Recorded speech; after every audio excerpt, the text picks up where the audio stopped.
Hello, everyone. Welcome to class. Our speaker tonight is Chrystine Julian, and she draws from her experiences as a corporate executive, a minister, a mystic, a musician, recording artist, workshop leader, and a drum circle facilitator. She's the author of numerous books, which she didn't bring tonight, but you can, if you get her name, you can find them on her website or on Amazon. She's produced several music projects, and her website is www.chrystinejulian.com. So anyway, I'm going to let her tell more about herself. And then you can Google her and you get all of the things and just go from one to the other. Yeah, if you Google me, last count I had, it was about 600 entries on the things I do. So I'm very easy to find. I'm a very public person. So. And I also want to remind everybody the donations that we take tonight are going to go to Chrystine for coming out here. She drove quite a ways, and she's giving her time, and we really value her time, and so that's a way to say thank you. So And we value her. Thank you. I said, and we value her. Oh. Yes. Thank you. Thank you. Thank you. It's great to be here. Again, love this place. It's like a second home in a lot of ways. An awful lot of good memories inside this sanctuary for me and with some of the faces. So how many people here, I know some people were saying, this is my first time. How many newbies have we got? All right. Okay. Welcome home. Yeah, well, I don't know if this is going to be in fact, I kind of doubt that this is going to be a traditional cups experience. A lot of what I do is connected to shamanism. I build this as exploring the shaman's reality. And kind of what I've laid out in my mind tonight, and I'm open to how the flow goes, is in addition to listening to me talk, which I always enjoy, are some interactive things that we're going to do together to maybe part that curtain a little bit to see through to that. But there are some things we'll need to do before we get there for that to make sense. But I am not a shaman. I am not that old. As my teacher told me, never trust a shaman under the age of 80. So I may get there someday. But this is drawn while shaman or shaman, which is a name that comes from Northeast Asia for traditional indigenous healers, medicine people, wisdom keepers, crazy folks. This is as much related to other traditions as Taoism and Zen Buddhism and Sufism and esoteric Christianity and various forms and incarnations of paganism. And in fact, it is all of those because it operates at the roots of all of them, and yet it is none of those because it does not contain any of the necessary overlays to be considered a religious experience. Absolutely nothing I am going to tell you tonight is true, and absolutely nothing you are going to experience is real. And if we begin there, we have a good place to begin from. Because one of the things that makes getting through to that other side, that other dimension, that other world, that other whatever it is because we believe things are true. And we believe things are real. And once we do that, anything that doesn't fit those definitions are not true and are not real, and we automatically dismiss them, and we begin doing that, at a very early age. We are taught that if we hear a noise in the other room, it's the house settling. Monsters don't really exist. Ghosts don't really exist. It's just the wind. And we automatically, whatever will make us comfortable in this reality, our minds automatically jump to that point. And so getting to that other realm, to that other world, to that other reality is only difficult because it is so easy. We don't know how to do easy. We've been taught how to do complicated because complicated makes us feel good. It makes us feel right. We are smarter than them because we believe better than them. And so we are better people than they are because we have a better belief system. My God is bigger. My God is better. My God is wiser. My truth is more truth than theirs. And that's why the Christians hate the Muslims and the Jews and the Hindus, because they're all going to hell. And so there couldn't be any truth in anything that they say. So until we are willing to let go of that system, we can't begin to break through to a place where none of that exists. Because in that other place, there are no beliefs. There is, some would say there is only love. There is only the nothing that is everything. That when you find the nothing, you find everything. And when you found the everything, you have found nothing. I'm a big fan of the books by Carlos Castaneda, The Adventures of Don Juan, and other things.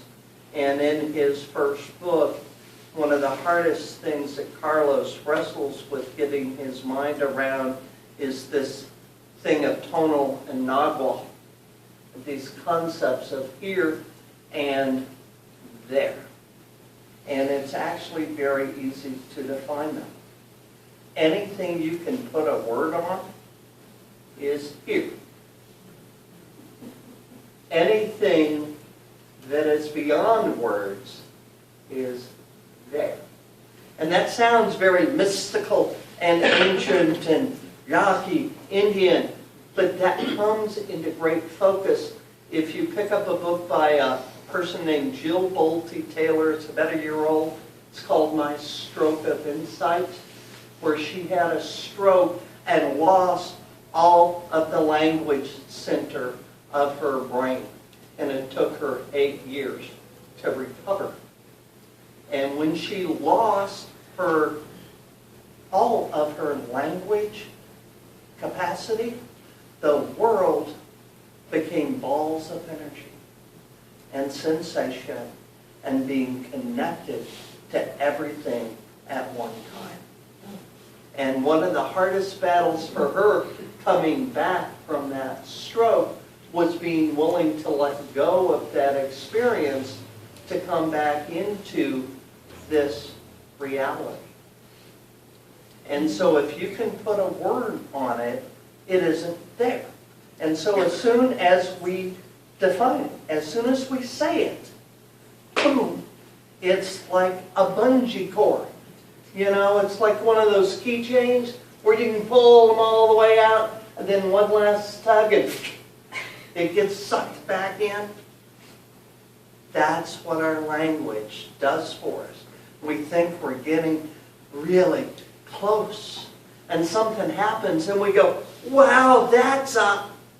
And the minute we do the wow, that's up, whoosh, we're back here in this body, in this space, in this time. And so the hardest thing to learn is how to be comfortable without that language. without superimposing all this chatter that goes on inside our brain all the time. For most of us, it's only in our heads, but we all know some people it's got to be physically too. You know, and we have to define everything. And we have to say, that's a tree. And Don Juan described it as stopping the world. Because we learn to define our world in agreement with everyone around us. If you see a cat and I call it a dog, you are going to correct me because my reality does not match yours. My truth does not match yours. That's the way of the universe. That's how we've always learned to do it. So if I say it's red and you say it's green, we have to go to war over that to prove who's right. But the mystic has no need to do any of those things. In fact, it's more like Schrodinger's cat. It can be dead and alive at the same moment. It can be red and green at the same moment. Everything is relative. If you go online, there are lots of really cool websites on optical illusions. I love those because you're just really you see two different things, and it's the old maid and the woman in the vanity mirror, all kinds of stuff. But one of the cool ones is they'll have a checkerboard square, and you swear things are different colors. Where actually, if you put them side by side, they're the same, but because of the colors that are around them, they look different. We perceive things in accordance with what is around us, and therefore our perceptions of what it is are determined by our circumstances. There are two things that make this work, and it isn't beliefs. See, that's the other thing. We grow up in these religious systems. We're taught you got to believe, and you got to believe the right thing. And just believing isn't enough. You got to believe really hard. And if it doesn't work, it's because you didn't believe hard enough. It's your fault. Because you just didn't. If you really believed, that wouldn't have happened. God doesn't do that. That can't be God's fault. You didn't forget belief. All right? You're actually in. There are places for that, but for this experience, you're better off to just put it aside because it doesn't matter what you believe. Because the minute you believe something, you shape it. You form it. It's that the house is settling thing all over again. This is what we believe is right. Marriage is between one man and one woman because that's what we believe. That is what's got to be right. And somebody who believes something differently does not have the right to practice their belief because I have to have the right to practice mine. And so you're better off to find a way to just dump the belief. And for me, what works is I leave. And so it's believe. And being is more important than believing.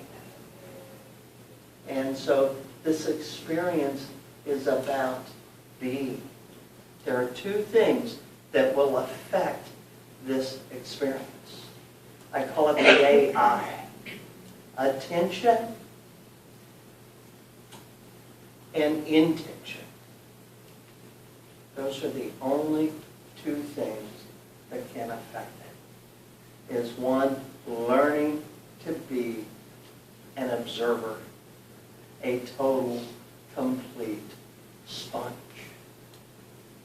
Without judgment, without criticism, without need to change, without need to make something fit into our world, we watch it carefully, completely, quietly, and we observe. For me, that experience was several years of regular visits to a riverbank in a very special place, watching the water go by and listening to all the things. Again, without judgment.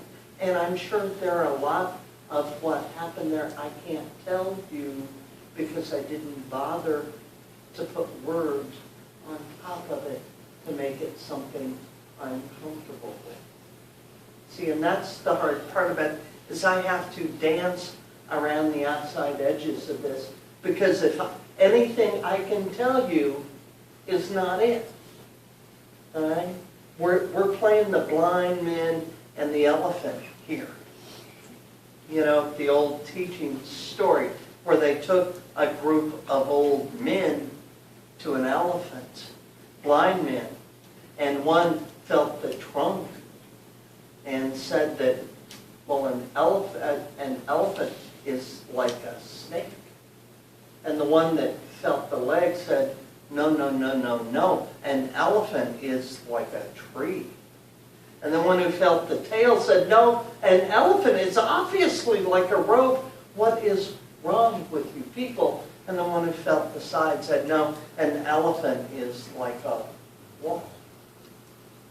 Our limited perception. And so tonight, all I can hope to do with my words is to do a dance around the elephant in the hopes that we'll get close enough and friendly enough with the elephant that it will reach down, wrap its trunk around us, and lift us onto its back and take us for a ride.